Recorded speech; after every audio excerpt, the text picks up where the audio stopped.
everyone. Thank you very much for being here today, and greatest thanks to Sophie for for talking to me when I was sitting next to you at that webinar and inviting here, and also Laura and Alexandra for finding your time and comments. And I'm sure it will be an interesting discussion that will go further than this seminar. I'm myself now. And today, indeed, I will be talking about so-called anti-gender movements in Ukraine and Georgia, with slightly more focus on Ukraine. First, because I know the case better, and second, because we have Laura here, who can always complement later with her knowledge and expertise on this country.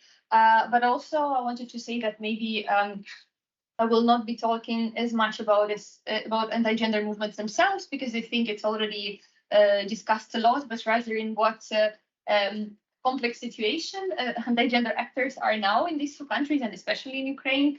And also, not that I have any sympathy for them, but still, and also about the way how we could, look at these actors and what's going on in this regard in both countries, and where we could move further with our research and understanding of the dynamics in the region.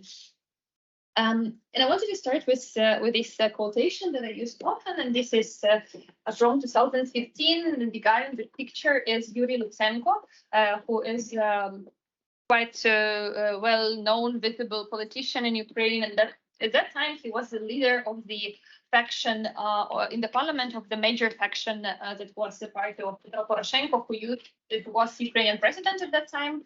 And important to say that this was a very pro-EU government. So this photo was taken in the press conference after the parliament voted for the changes to be introduced to labor code in Ukraine.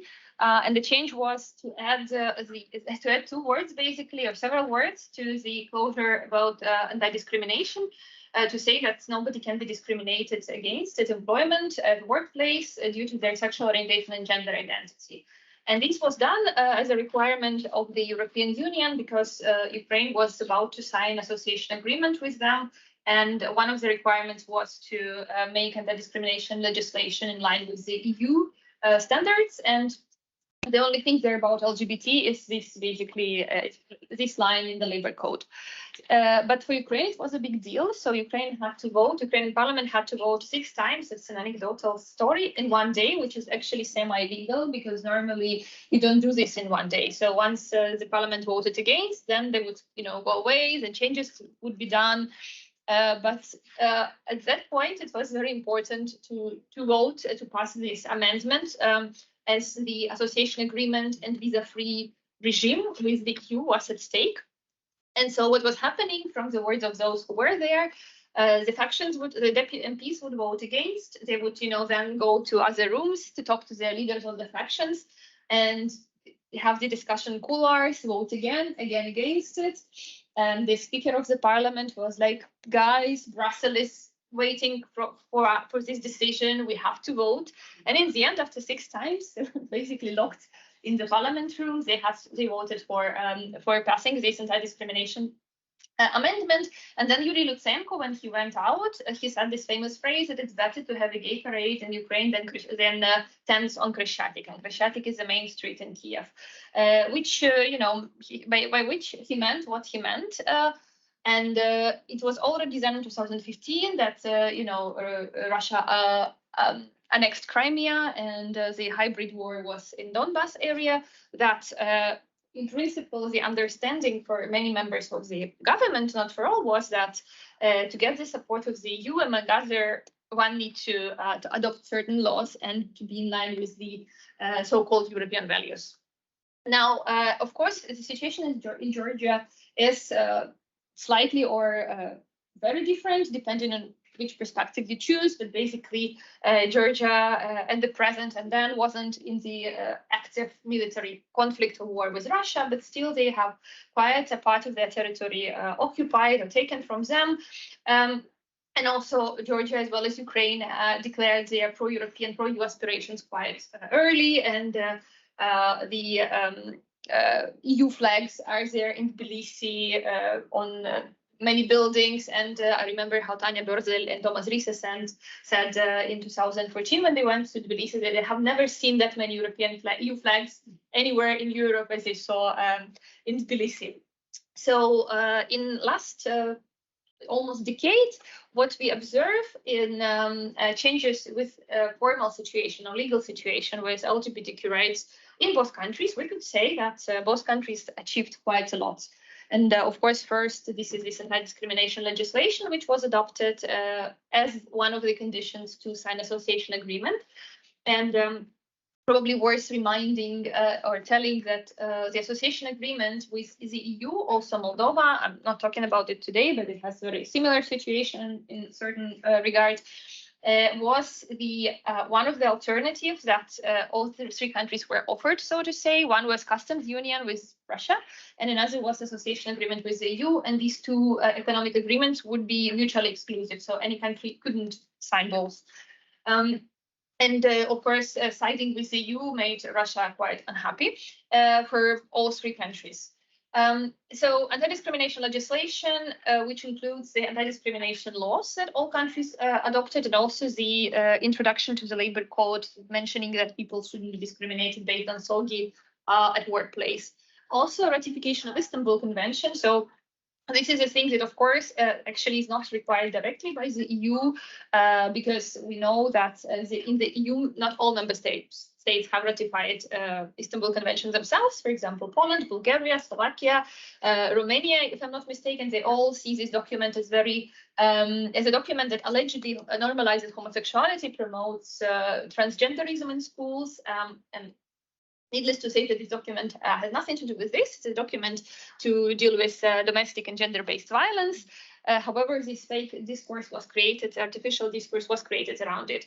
But it is therefore interesting that countries as Moldova, Ukraine, and Georgia that are not EU members and from whom it wasn't required by the EU still adopted it pretty much as one of the signs to show that they are aligned with the EU values.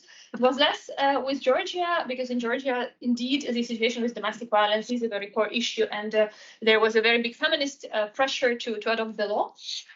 But still, somehow in the region, this document is seen as something to be, more European. And in Ukraine, well, also one more progressive, so to say, thing that is going on is the discussion of same-sex partnerships in the parliament, which was not only impossible in the past, but also was explicitly promised by some politicians, including Yuri Lutsenko in 2015, that, okay, we adopt now these documents, but there will never be same-sex marriages in Ukraine. So, change happened. Russian tanks came to Ukraine, and so now even same-sex partnerships are actually on the table. At the same time, and also what I didn't show here, but there is this rainbow map by ILGA Europe, where actually Ukraine and Georgia score better than some countries in the EU, such as the same Latvia, Poland, Hungary. So LGBTQ free zones in Poland, and Hungarian laws anti-LGBTQ people, gender studies, transgender people. At the same time, not to be too optimistic, anti-gender actors didn't go anywhere from neither of these countries.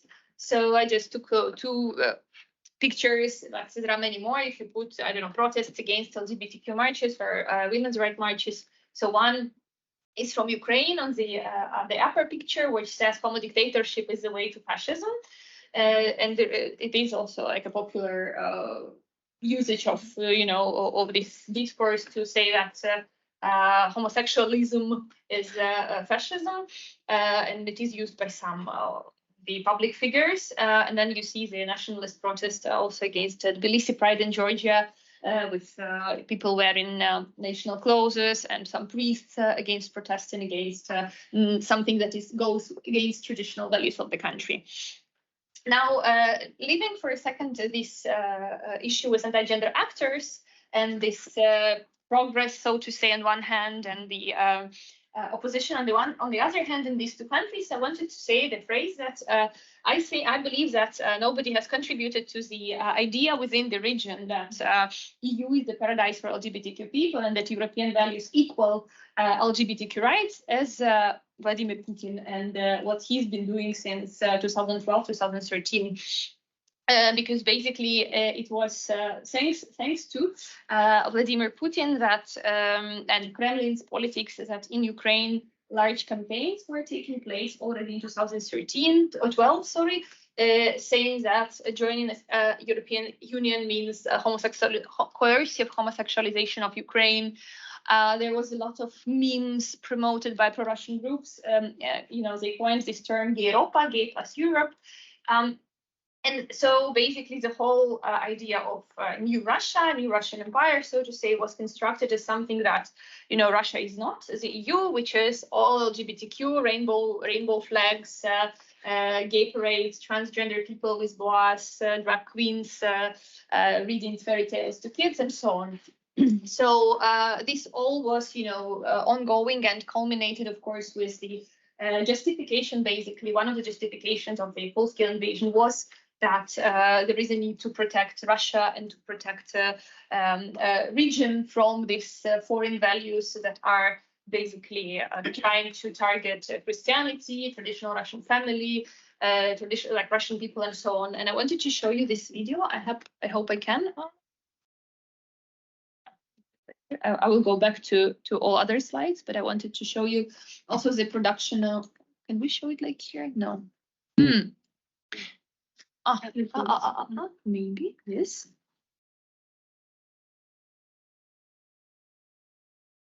No. Okay, I will, because what matters is the next video. Let me explain you the background. So the guy is telling, there is this news studio. It's a French news, and they're basically discussing different fake campaigns. And now they want to show a video that was published in Georgian Facebook with subtitle with the comments in Georgian, which is about Ukraine recruiting soldiers to the army. And now you will see the video, and it's just music on the background when we see the video, so it's not that important what they're talking about. They're basically talking about how LGBTQ rights entered the discussion around war in Ukraine, and it was before the large-scale invasions. It was before February 24th. And there is this very romantic music playing, imagine.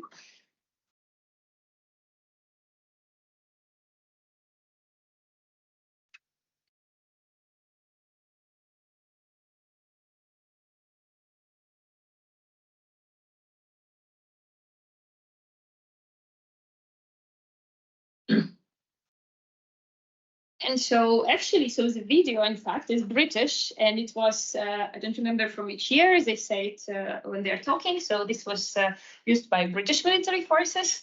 But here they say that this is the Ukrainian recruitment campaign for the military. And then under the recommends in Georgia, and what kind of perverts are these? So they're sending gays to the army. In another video that I chose not to show here, but I will mention it also, it was on the news where the Russian presenter or TV anchor said that Zelensky mobilized the battalion of gays to send them to Donbass. And then I don't really know what was the further explanation. So why gays were sent to Donbass, what they were expected to do.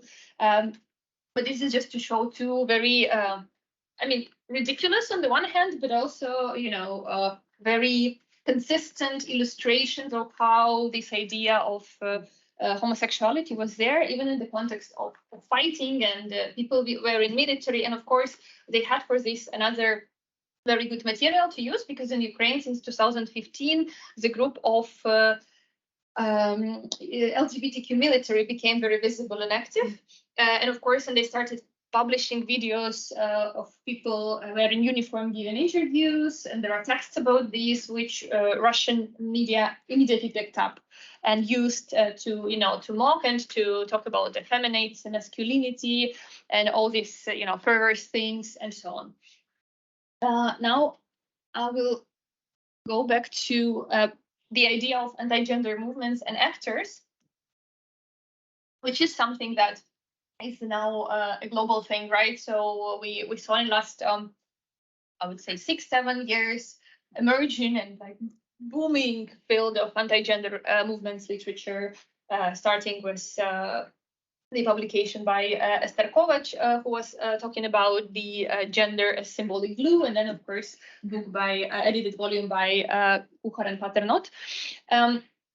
And then, and now everybody basically, everybody, but so many people are now working on anti-gender movements, not because, not because it is a fundamental topic, but because there are so many actors and movements across the world.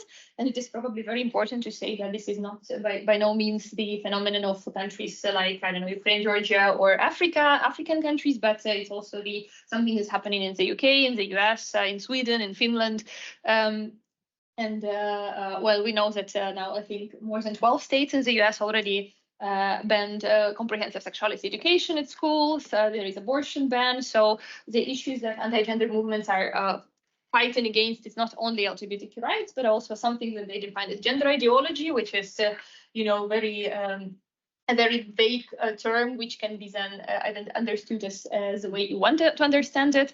Genderism, gender theory. So now I would say that the latest wave is particularly targeting trans people, and even British Prime Minister said that there are only two genders, and there are battles about school education in the UK.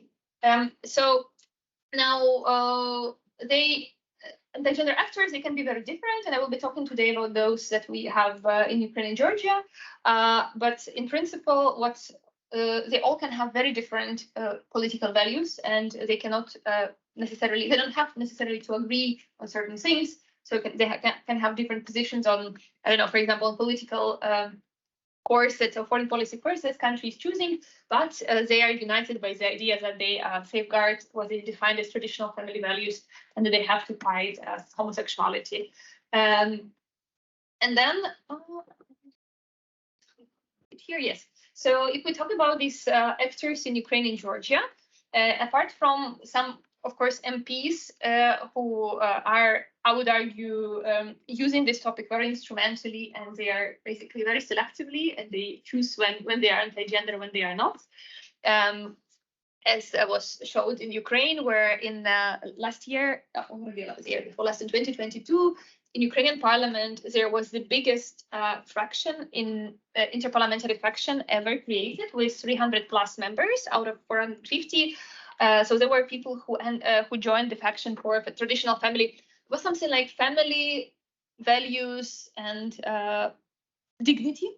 And basically, the faction defines their mission as to defend, as to convey intellectual traditional values from the West to progressive Ukrainian intelligentsia. So I don't know, very interesting definition. But the idea was basically that they are protecting traditional family values in a more intelligent way. And the whole faction, or most of the faction, then still voted for passing Istanbul Convention when it was politically beneficial for them. So I would say when it comes to most politicians in Ukraine, their anti-gender position is very situational. There are, of course, some who are very hardcore, either hardcore pro-European or hardcore pro-church, but most of them aren't.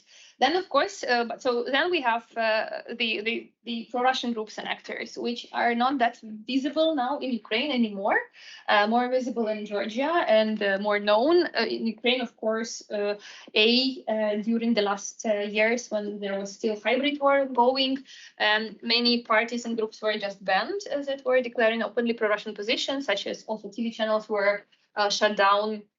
And therefore, so this was one factor. Another factor was that pro-Russian position lost popularity also.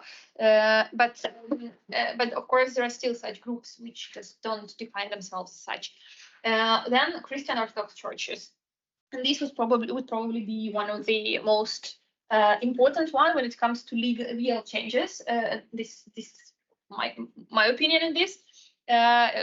Some people might not share it, but I think still that when it comes to real changes, real political changes in both countries, still Christian Orthodox Church plays major role as compared to other actors.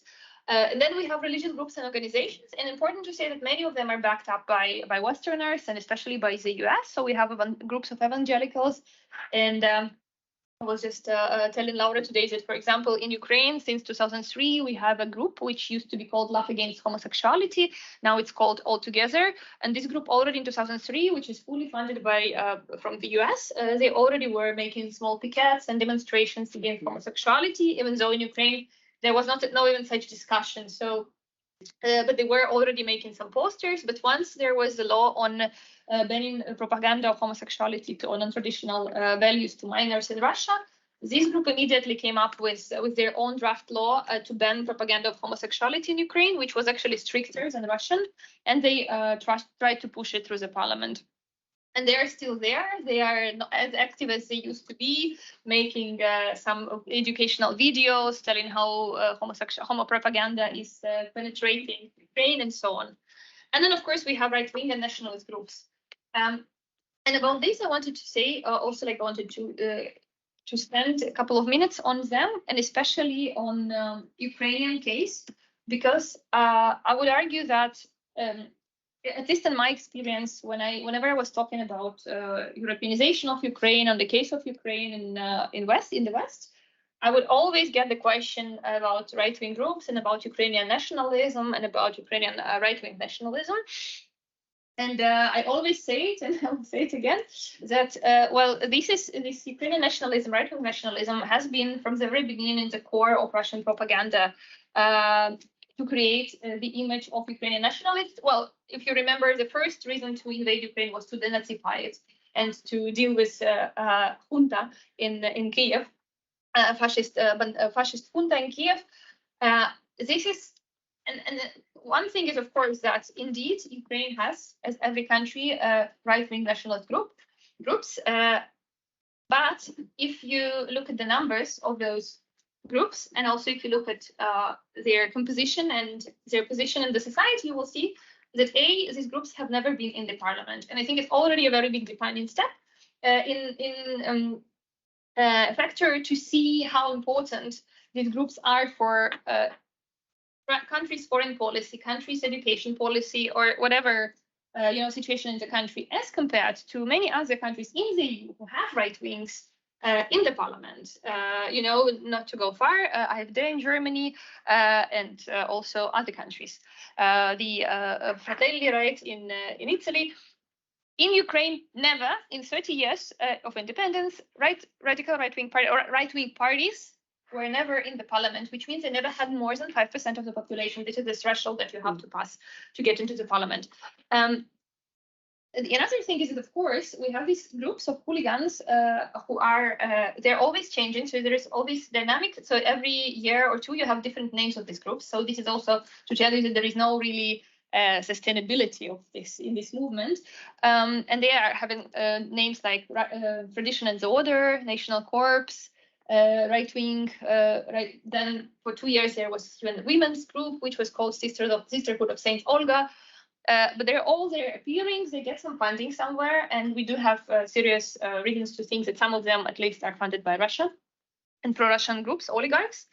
And their main activity is to attack events of feminist or LGBTQ people, and they do it in a very performative and very theatrical way. So, for example, like, as you see there, like setting on fire the flags, or so they should be very spectacular, should get visibility. So for them, it's the only interesting thing. And this also explains, well, there are two reasons that explain why now we have, in these 2 years, we have much less cases of such attacks in Ukraine, because due to martial law, we don't have events anymore. So they're not interested to come to some lecture in the shelter and attack it. They want something that you can, make a spectacle of. And second, of course, that many people now are busy with the war rather than with these. But whenever there is an event, there was a couple of events in 2 years, and the groups came there with some posters still to show that, hi, we're still there. While in Georgia, that the situation is different, because Tbilisi Pride and the organizers are constantly attacked. And there are also regularly organized different marches with the participation of the church. It's also, again, it's a big spectacle with traditional clothes. which for me also is one of the reasons to see that this is very much instrumentalized and used rather as a political, like instrument of political strategy or element, rather than really beliefs and something having to do with Christianity. We saw this, and now to say a couple of words about the church, which I think is a crucial element in the picture in both cases. So even though Georgia statistically is more religious, at least according to the population surveys, than Ukraine, still even in Ukraine, church is, according to all the surveys, the most trusted institution, no matter what. So the politicians usually get very low numbers, around, I think best Zelensky had was 40%, and now it went seriously down.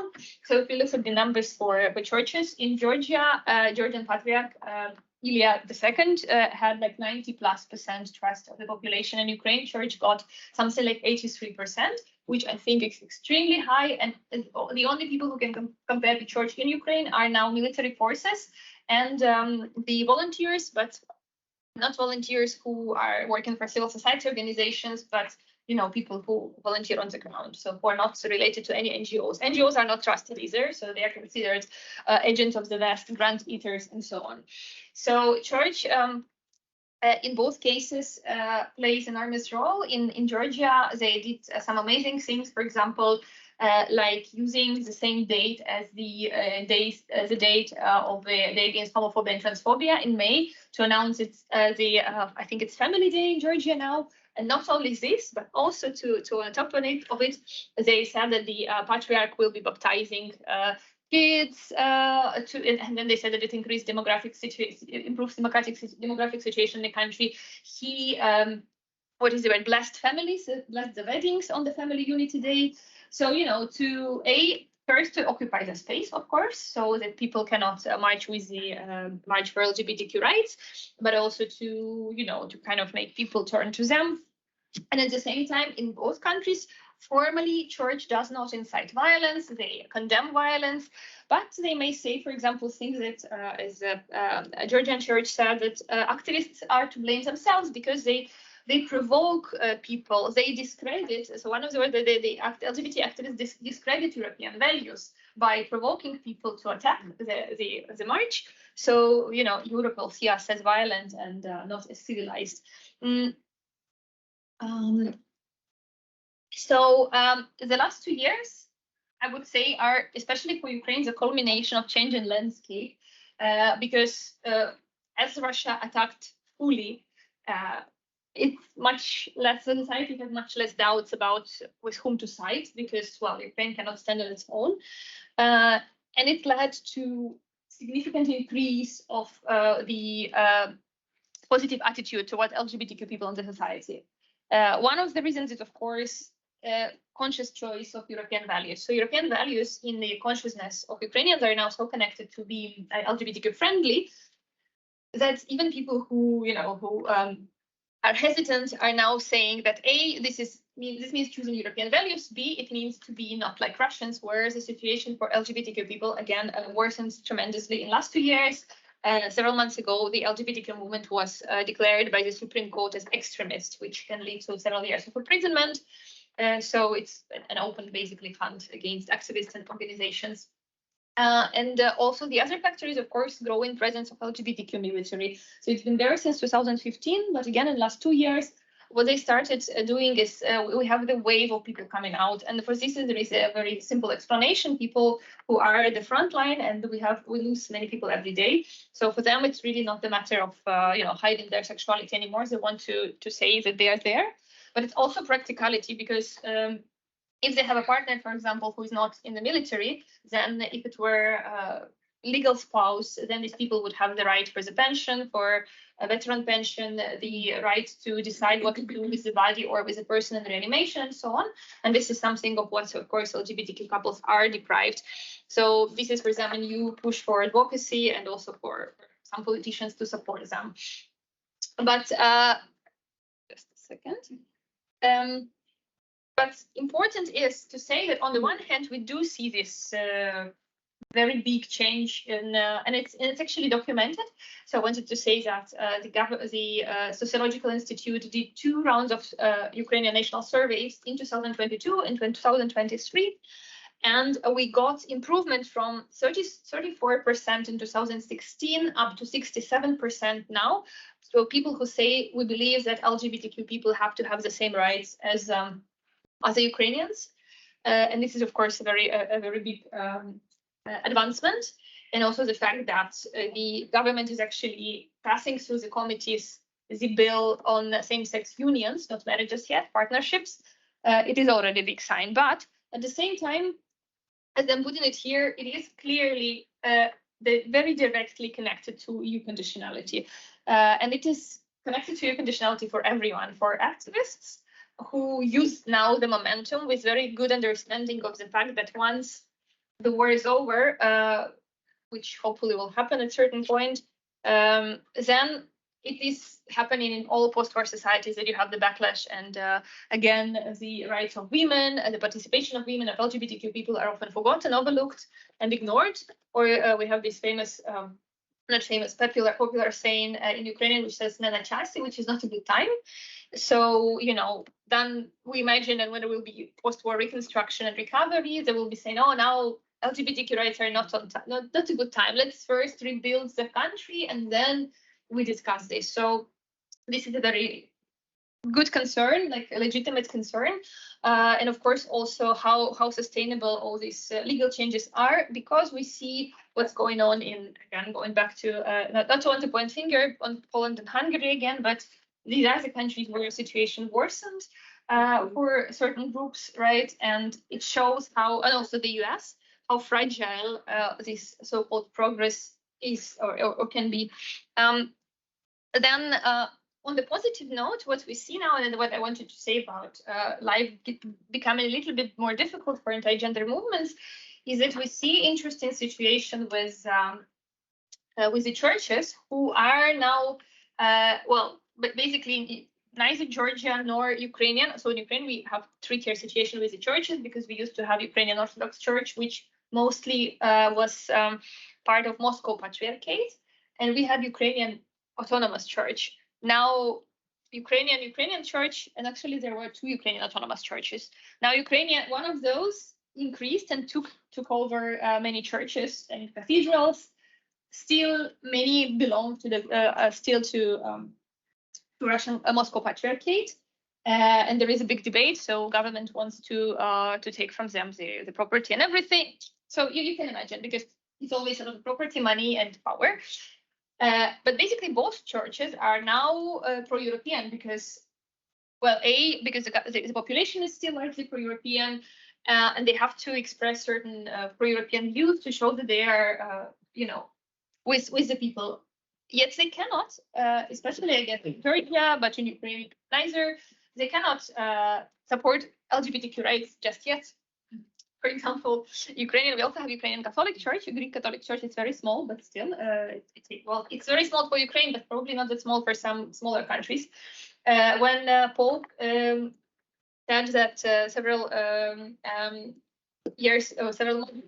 weeks, that now the same-sex couples can be blessed, Ukrainian Greek Catholic Church very quickly made a statement that we disagree. We have different position on this issue. We are not ready to bless them yet, but it could be, of course, I hope it is a very temporary, and that they will change their mind. But in principle, what I see is that both churches started talking about the so-called selective Europeanization. So going with the European Union, but choosing what to accept and what not. For example, when Istanbul Convention was ratified in Ukraine, the Ukrainian Council of Churches and Religious Organizations made a statement saying that we really don't need this document. It normalizes homosexuality. Let's instead, but of course we recognize the fact that domestic violence is a really bad thing. So let's instead gather people like lawyers and invite lawyers from the Council of Churches, and we will write our own document. So that will also protect our women, but will not include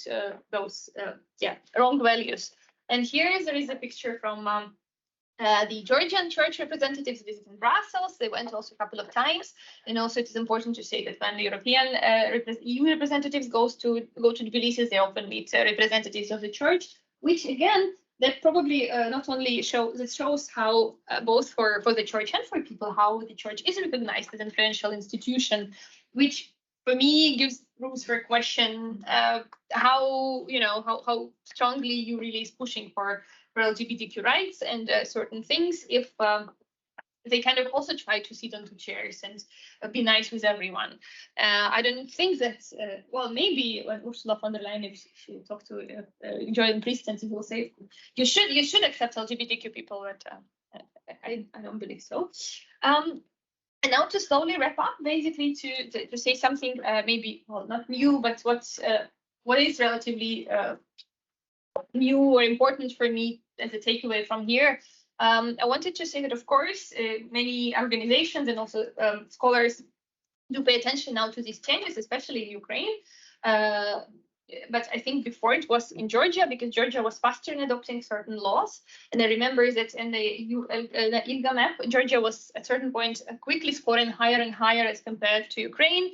Now Ukraine is seen as in a way success case. So it is by some and discussed that look how the situation has changed and attitudes are changing, and that laws are being adopted, and maybe soon they will have the law on partnerships. But others are more critical, and they start speaking about this homonationalism, which for those who maybe don't know the term, I will say quickly that it was a term coined by Shevtsova in 2007 in the context of the 9/11 in the US. But then she kind of, it developed further with her and without her participation.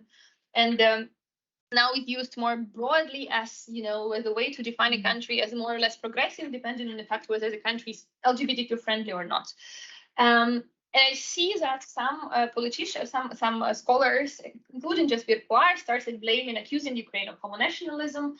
And it started from this article that I screenshotted here, when Zelensky said that he wants Ukraine to become a big Israel. And, the Poir, she is extremely critical of Israel. And she writes a lot about how Israel does pinkwashing politics, very good articles. But this is one of the reasons why I'm very upset when people who have nothing to do with, never studied the region, then come and give the judgment. Because when Zelensky said that he wants Ukraine to become big Israel, he never meant LGBTQ friendly as Tel Aviv, because I'm pretty sure that he doesn't even think of Tel Aviv in terms of being like one of the gay capitals of the region. What he meant is that Israel lives next to country with which they have a constant military conflict. And he meant that our people also, and of course it is also also a problematic statement, but just want to stress, has nothing to do with LGBTQ rights. What he meant is that everybody should go through military service, and that all our citizens have to be prepared to fight. And then and also want to say that Zelensky never ever supported openly LGBTQ rights until now, even with so he said in a very diplomatic way when the petition was there for same-sex unions that all people should have the same rights, we should be European, but his party is very cautious, and they are still believing that it is not wise to support this issue openly, because it might take away from them support of more conservative groups, apparently. So this is just to say, and so this is one practical thing, because you might come across this Ukrainian homonationalist thing. But I also wanted to say, I have a concluding slide, but I will not use it. Instead, I wrote a new conclusion here last night. What I wanted to say is that I see more and more now in the literature, there is this big discussion about, of course, anti-gender movements getting more transnational, and this idea of the world being like bipolar and divided in two big superpowers. One is portrayed as inherently liberal and LGBTQ friendly, while another bloc, right, is Russia and their friends, Uganda, and others who are homophobic. And then there is this struggle to get those who are in between, like Ukraine and Georgia. And I think this way of seeing this, and also like applying these concepts of, like, for example, homonationalism towards Ukraine, is, and I understand the appeal, as well as I understand why it is so appealing to talk about Ukrainian right-wing groups, because, well, A, it's easier to talk about Ukrainian right-wing groups than to deal with your own at home, right? And second is that it's a hot topic. Homonationalism is a very fancy concept still, and it is also, again, very appealing to apply it to more and more cases and to explain everything. But to me, I think this binary kind of overlooks so many complexities and logic in the actions of these domestic actors. So we didn't have time for that, because if we go into the logic of all of those anti-gender actors who are now in Ukraine or in Georgia, and look at each politician or these so-called right-wing groups or some parties, and see how and when they pick up the argument, now we are LGBTQ friendly, now we aren't, now we are with church. We see that this, it's very geopolitical. It's very much connected to the fact where a country is now, what's going on, whether it has Russian tanks on its territory or not. And also, like, whether we have leaders who have charisma, which are also, things. For example, in Ukraine now, Yulia Tymoshenko, I don't know if you remember her, she was the only Ukrainian prime minister, the woman with the, what's the word for this, like, had this interesting hairstyle. Now she changed it. But she was, and she's still a very modern, progressive woman, very emancipated. She was ruling big businesses in the early 2000s, selling oil and like stealing a lot from the state. But now, since last year, she's extremely traditional, and she's against transsexualism in schools. And she said, I will go to each small gromada of Ukraine, and I will talk to priests there, because we need to, we shouldn't let this happen to our schools. And this is clearly not because Yulia Tymoshenko is backward, not understanding what it all is. She sent her daughter to study in a private school in England or in the US. I'm pretty sure she has a lot of LGBTQ friends around her. But now, strategically, she saw that this is a very good position to keep her 9% of electorate that she still has. Mm-hmm. And overseeing these issues, looking at Ukraine or in Georgia or whatever Eastern European country from far and say, they're just, they have to catch up with the West, is really short-sighted. And also, in the final thing that I want to say, also in addition to that I think the EU at a certain point, talking about the von der Leyen Commission and this whole image of the EU, at a certain point, they also believed firmly in the idea, constructed in a way by Russians, that the EU is this progressive place where the maximum is achieved, well, not achieved yet, but they're like more successful in this as compared to all the rest of the world. And this also translates in certain priorities or certain demands that are being set and how they are understood. And I was also just saying to Laura that my students, and this is the very last thing that I'm saying, my students, I taught a course which was called Questions of Democracy in Central Eastern Europe. And there were two questions to my students in the exam. One was, how do you think, what is so address one of the biggest problems with democratic backsliding in the EU and discuss it. And the other was, how do you think, what is the biggest challenge? And they had to look at the reports of the Commission about Ukraine, Georgia, or Moldova, so one of them, and tell what is the biggest obstacle for these countries to join the EU.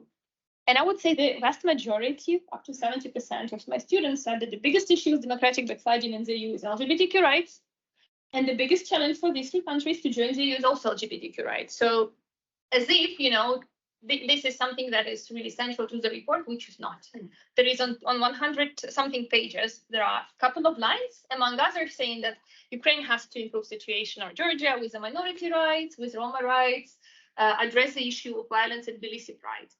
But this was in the report for years, and Georgia still gained candidacy, the same as Ukraine. So, we rationally understand that this is definitely, they won't be ever the main or even among top 5 obstacles for these countries to join the EU. But it's a question why they're now so central. Thank you. Thank you very, very much. Maybe we can directly the discussion. I want to start. Okay. Yeah, sure. Perfect. Thank you very much, Maryna, for your very interesting presentation. And I had the occasion also to listen to you and to your work in different other occasions in Florence. And I think the work you are doing is very important. So thank you. And I think everybody's lucky to have been able to hear you today. We have some sandwiches as well, which is considering that's the lunchtime. I'll just start with a brief detail, then I will pass actually to the larger questions related to your presentation. I was very happy about you mentioning the evangelical influence also in Ukraine. That I think it's something also characteristic of the situation of the Central Eastern European countries, and I would not say necessarily of the anti-gender mobilizations there, but of a conservative politics. So I think this evangelical influence coming from the United States in different countries during the 2000s also contributed to solidify the ground for the anti-gender campaigns afterwards. And although they are somehow distinct actors, they took advantage and somehow they managed to articulate their previous claims with the new actors who framed more clearly their concerns in terms of anti-gender ideology. So what I wanted to say, I think it's important to maybe dig deeper into this period as well. For example, in Romania, with the help of evangelical priests and influence from the United States, there were some campaigns against LGBTQI rights already going on. But the anti-gender wave became more visible during the last decades and the campaigns as well, because some of them, they were successful. The campaign that I'm talking about in the 2000s was not successful and made less of a fuss than the recent ones. But I think also it would be important to look historically at the ground that helped to prepare and consolidate this conservative actors that we have today. And also related to this, you mentioned the right-wing, radical right parties in Ukraine and the fact that they did not manage to enter official politics and they remained in the background most of the times. And it's not necessarily like, or maybe it is like a caution or something to think about. I'm thinking about the Romanian case where similar attacks on LGBTQI people by radical right groups in a very performative way, as you showed. So I have seen that in this case. What happened in Romania, and it was very interesting in terms of radical right parties, is they stayed extra parliamentary. But they had the capacity to renew themselves over the last 2-3 decades, which is very important. So they stayed actively on the political scene. There was a sort of mainstreaming of populism and the consolidation of a radical core within mainstream parties that allowed for the transfer of radical right ideas within the mainstream parties. And these different elements contributed to the rise of a new party, a radical right party, which gained almost 10% of the parliamentary elections. So they managed to get into the official politics with a very, very, very clear program in which they position against gender ideology from the very first line. And this party is quite successful, let's say, in terms of new discourses that they are producing, but also in terms of their presence in official politics, but also some kind of spillover and contamination of other mainstream parties. So I think this is important to see what these very little actors that seem insignificant are actually doing, how and if they are preparing the ground for something else. And how can we understand their capacity of permanent regeneration? Some of my colleagues at the university in Bucharest, when they talked about populist right-wing parties, they talk about their capacity to renew that. They talk about the phoenix populism that is specific to the country. So I think hearing you, it came to my mind, maybe it would be something interesting to look into. And then I wanted to go back to this idea of the EU as an important actor, let's say, and a promoter of the LGBTQI rights and equality in relation to let's say, exceeding countries, Ukraine, Georgia, Moldova, you talk in other contexts as well. And I know that certain scholars already pointed out the fact that EU is also aware of the certain limits of the power to of their power to impose LGBTQI rights and to use it as a condition, as you already explained in some of your work. So can you say something about the possible answers to the limits of this condition and of the capacity of the EU to use LGBTQI equality as a foreign policy tool and as a condition for acceding members?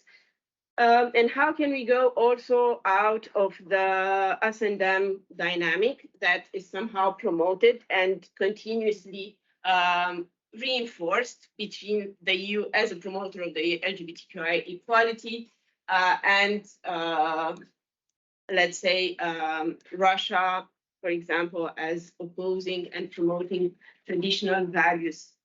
And also building up on this, another question is what happens to those that are falling outside this dichotomy in terms of actors, be them institutional actors at the level of EU or the level of the concerned countries, of the level of Ukraine, Georgia, and so on. So yes, they might be, I don't know, civil society organizations that fall out of this, I don't know, EU liberal promoter of the LGBTQI rights and the authoritarian Russia, but also like institutional actors, parties that might promote a different perspective. So also in this sense, is there any potential, I don't know, of resistance coming from this gray zones or spaces that fall out this dichotomy that do not find themselves in this dichotomy. And I'll just, I think, finish with this question as well related to homonationalism and maybe building on other concepts of homocolonialism and homocapitalism that have been used, and some of my colleagues also at ULB are working with this concept. How do you see the relationship between the LGBTQI rights as being an indicator for Europeanness, modernity, but also in relation to economic injustice and class-based issues, if they are addressed and how they are addressed in these spaces that fall outside this dichotomy, us and them? Because, and I think you also pointed towards this idea that maybe European Union's discourse about LGBTQI rights, you and other scholars pointed out that it resembles somehow the discourse of the nation states, build up of the kind of nationalist discourse that mirrors homonationalism. So I was just wondering what's also happening in these brain zones and what is the potential of resistance here? What do EU actors do to respond to these limits that they are aware in the promotion of the LGBTQI rights? And also what's happening in the ground with the actors on the ground. So yeah, I think I'll stop here and so we can move with other questions. And I don't know, maybe you want to take a few minutes to okay. answer. Yeah, oh, that's a lot. Thank you so much, Alexandra. It's also a lot of food for thought because I don't have all the answers. Of course, I don't have all the answers. First of all, thanks a lot about the idea that indeed to go again back in a recent history. Because I forgot about this stuff against homosexuality until our conversation with Laura today. But now that you formulated also so nicely this idea how basically is a yes, they already had prepared the ground, and then it was a very fertile ground for some of the groups, and still remains. Yeah, so for that, just thank you. And I agree, and I think I also want to try to go look what is still there, what they haven't destroyed yet in their archives, digital archives. And also to say for the right-wing parties that I totally agree with you, and we have these concerns too. With so I think it's one of the major concerns of Ukrainian feminists and LGBTQ people, because of course the war is always or tends to result in the rise of nationalism, and this is what's happening in Ukraine too. So, and this is something I'm very aware of. But so my point is not to say that it is something that we are not in danger of, totally are, but rather that for until today, it was a lot like basically the problem is that it was exaggerated, but also used a lot against Ukraine, which and it's also, I would say, this is one of the reasons why nationalism is on the rise now, because if you try to denazify the nation and to get rid of nationalism in the country, so there, of course, natural, the response is increase of its nationalism, and we have some historical, the memory politics is now being changed a lot because we have some very debatable historical figures who are now, because Russia goes that much against them, are glorified in problematic way, not by everyone, but by some. We have, for example, avenues called after Stepan Bandera, who was indeed the fighter for independence of Ukraine, but he was also famous for certain anti-Semitic violence that he committed. And also not him, but his group also for collaboration with Nazi Germany. So these are things. These are definitely not people who have to be, after whom we should be naming I don't know, streets or prospects, but this is unfortunate response to Russia calling Ukrainians banderovцы, which is like children of Bandera, yeah, so it's like it's very fact and lauded, and we will have to deal with it for decades at least. For the EU, yes, this. Because you being aware of its limits, and actually I read your article recently, a great one about NGOs, and I think it all goes all well together, because in Ukraine, civil society, especially LGBTQ rights activists, it's very also professional and NGOized, so to say. So of course, a lot of this promotion of LGBTQ rights by the EU, it goes through, one is political pressure, and two is through this funding of the organizations. But then what we see, and we see it for years, and the EU is very well aware of this, and then still, now again, I was commissioned to do another report, now, okay, not by the EU, but I think it's the same by Freedom House in the US, and they're like, let's ask activists and organizations about the main challenges and the problems they face. And the main problem is they don't get core funding, and or institutional funding, which is to get money for several years, to pay salaries, normal salaries, and to work. Instead, they have to work from project to project to project, even worse than precarious academics, which means a lot of monitoring. Now, for example, when there is a war, first months, some donors were more flexible, but now they want to report every week. Imagine every week people have to deal with not only distributing humanitarian assistance, doing project activities, but and now they, for example, want you to, when you deliver assistance to the occupied territories, they want you to take a picture of a person who gets humanitarian assistance, smile into the camera. It's like how cynical it is. And this is queer organization, so they want to take a picture of a person who is in a very sensitive position. So it's so absurd.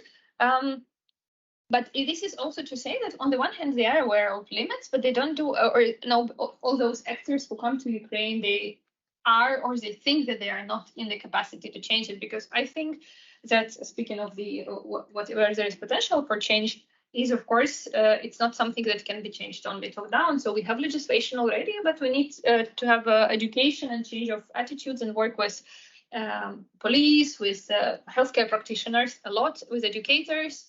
And this is not being funded. So you get funding for 1 or 2 trainings, and this is it. And the EU is not interested.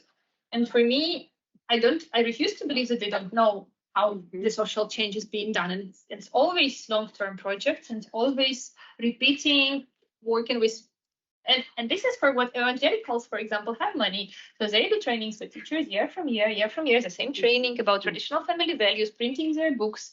And this is something that donors don't want to fund. They want to fund spectacle. They want to fund parades, march, events, which are important, but also very much questioned, because of course they are important for people, but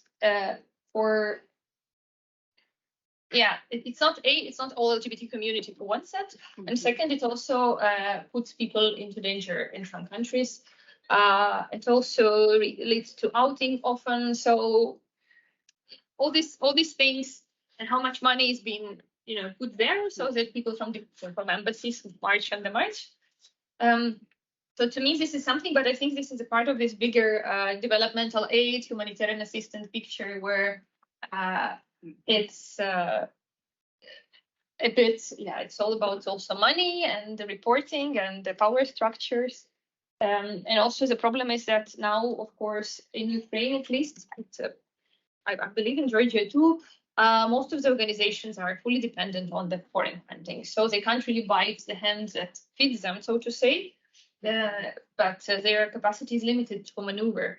And also, speaking of Russia, for example, they are, as much as I'm in favor of all the sanctions against Russia, I am very much against how they treated since the foreign donors law, how basically donors left the country. And I understand that it is problematic to have the organizations there, but I think much, much more could have been done, especially considering that these are LGBTQ people who, from the very beginning and until today, were protesting and going to the streets and then beaten and then put to jail.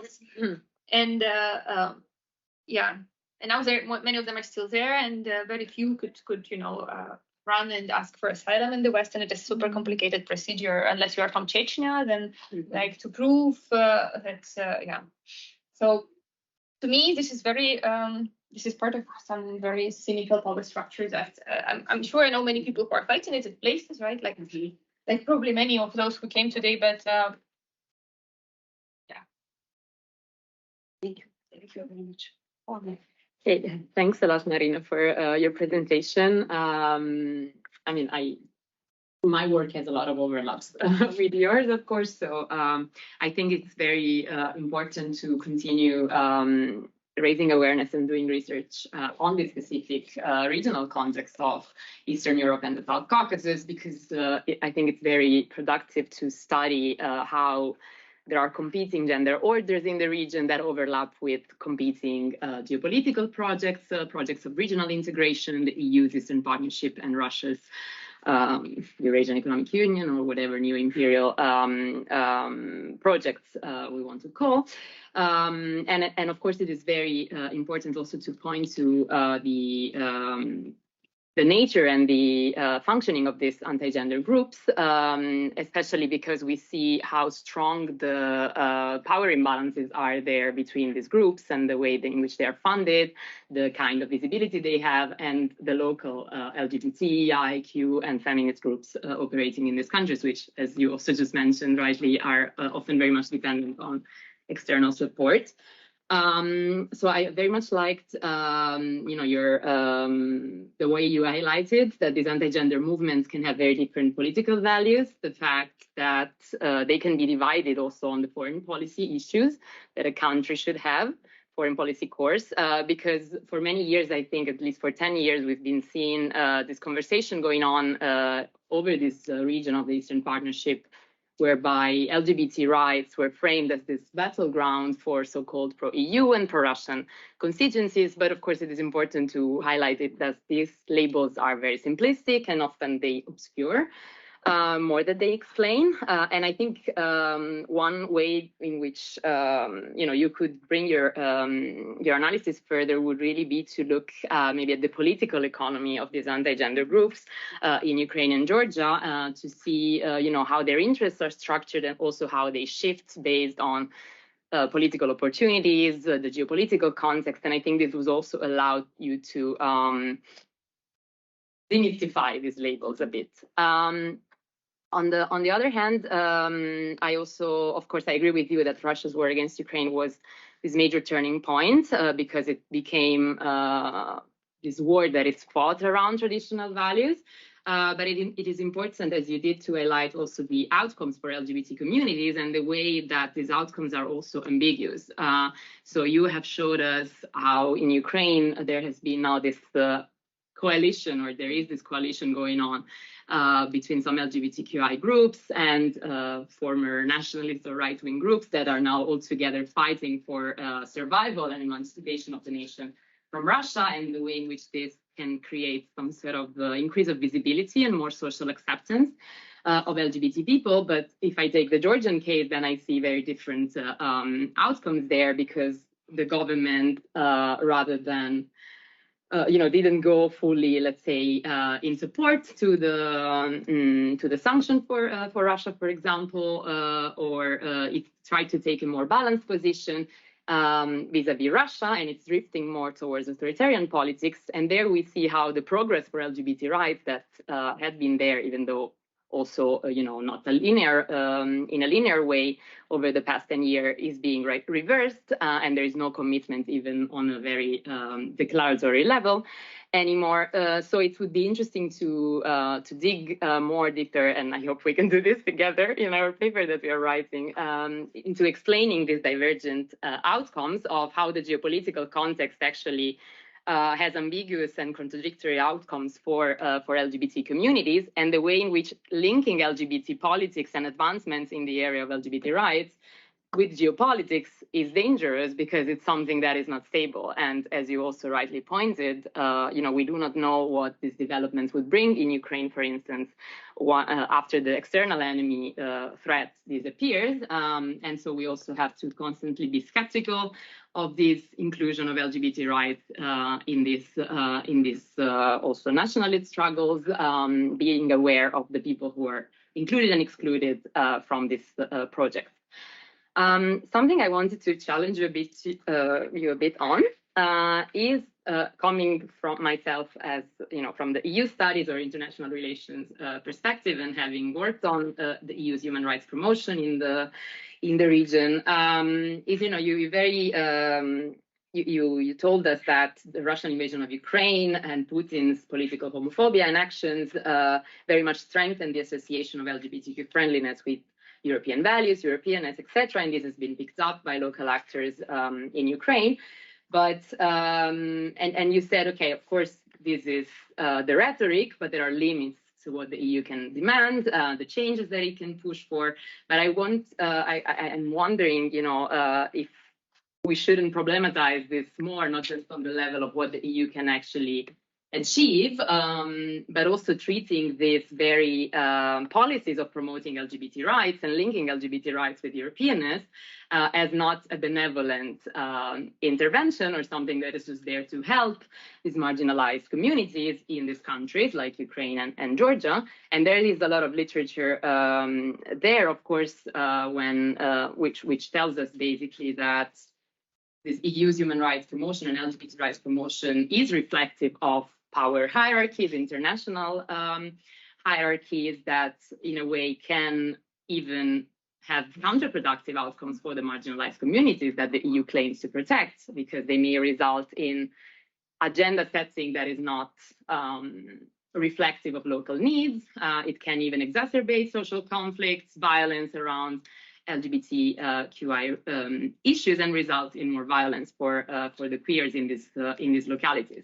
So I think this is very important to put in your, and all these things, and you've been also talking about this just now. But I'm thinking that this should be more explicitly problematized, and we cannot neglect this critical literature. And I also think that this question of homonationalism here. You brought it in to challenge the way it is applied to the Ukrainian case, but I don't think that homonationalism should be seen as a concept that you apply to a case. As it was formulated by Poir, this is actually an analytical lens that allows you to understand the transnational condition, like the global moment whereby sexual politics and nationalism became entangled, and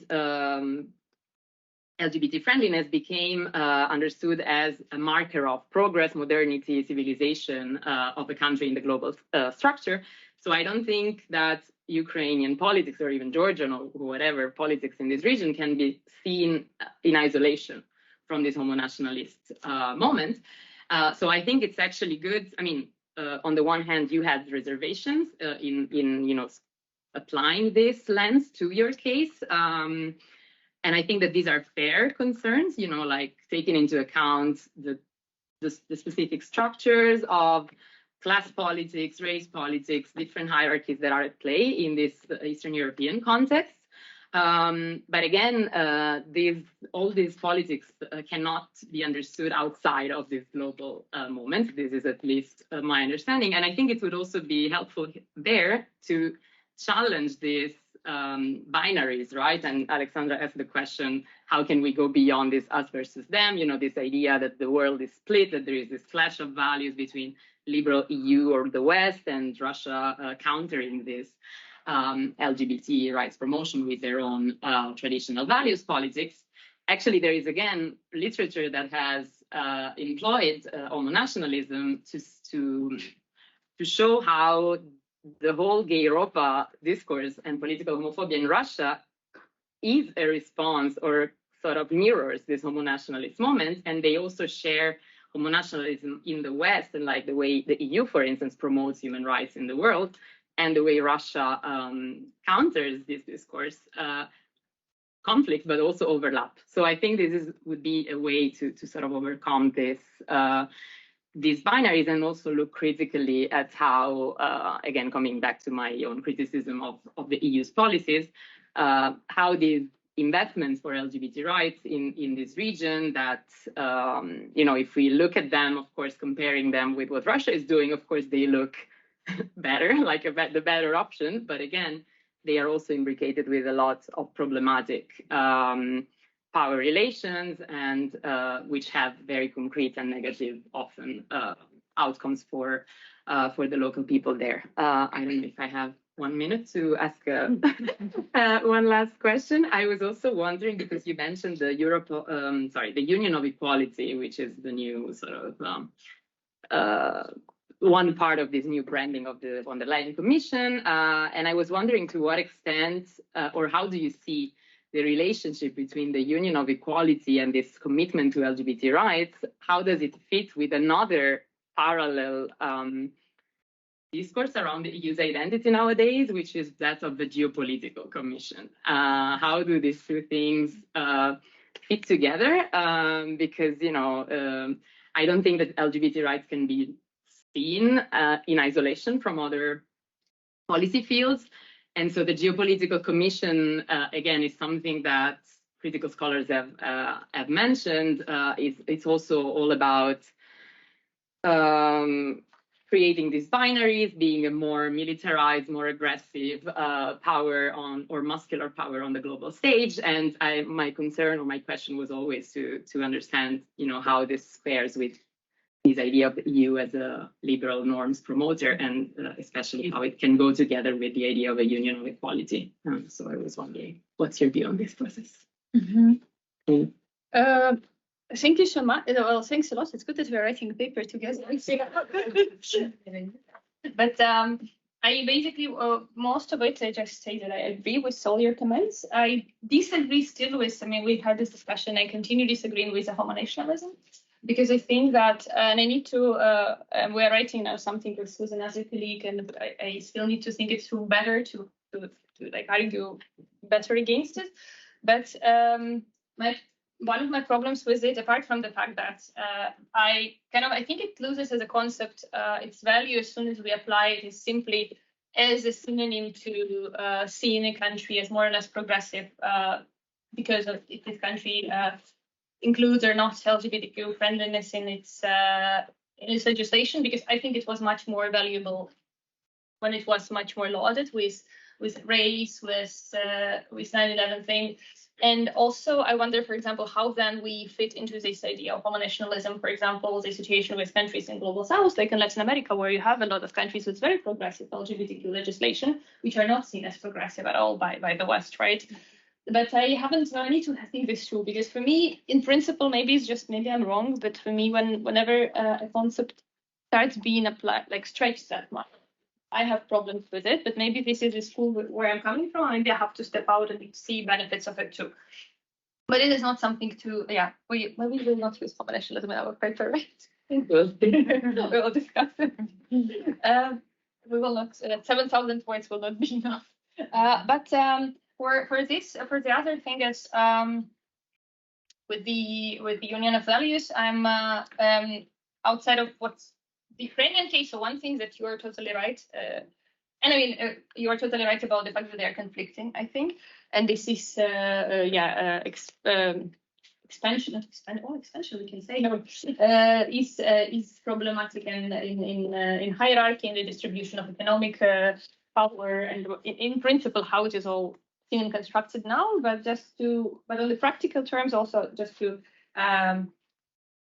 illustrate this issue with union of values, I want to say that my other research is on queer migration and refugees from Ukraine coming to the EU, queer refugees. And I think it's enough to say that while the EU was super critical about how the government overlooks situation with LGBTQ people in Ukraine, there is no initiative and no single state specifically for queer refugees. Mm-hmm. So whatever is done for queer refugees from Ukraine is done voluntarily by local NGOs, and most of them don't get any support for that.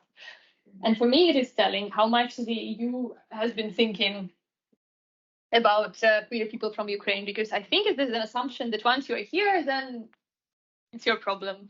Or so there are no shelters specifically for example, like for trans people. In some countries, of course, where it is better, like I don't know, where they have stronger organizations. But then again, it is on the shoulders of NGOs to find trans-friendly doctors, medicines, hormones, and stuff. But on the level of the EU, because we talk about the EU incentives, right? They didn't do anything to mainstream this issue. But then the same also, for example, for Roma people, right? So again, we had these issues when they were denied the access to shelters, housing, and so on. And this is another group which is, should be also addressed. And I think there are also right policies, but yeah. So here, I mean, we only have one point of disagreement. We can't agree on everything. Yes.